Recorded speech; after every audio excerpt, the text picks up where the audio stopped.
Diploma paper M2 chapter probability distribution. Probability distribution मधला हा पहिला type binomial distributions known as theorem.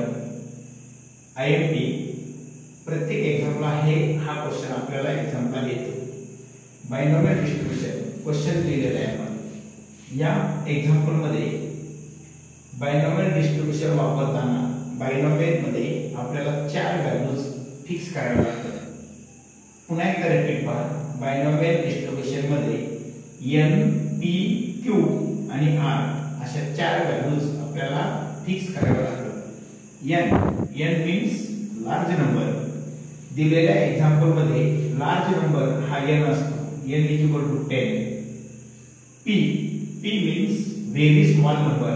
Very small number आहे 3/5. 3/5 division केल्यानंतर 0.6. नेहमी p ची व्हॅल्यू 0 पॉइंट मध्ये आन्सर असतो. Very small number. p मिळाला की 1 - p करायचा नोन एज q. 0.6 -1 मधून -0.4. Find question target his exactly 5 times. 5 question मध्ये जो नंबर आहे, क्वेश्चन मध्ये असणारा नंबर हा r असतो. r = 5. By use formula for binomial distribution. आपण पाठीमागच्या लेक्चर मध्ये हा फॉर्म्युला सांगितला आहे. NCR P⁻r Q⁻n -r.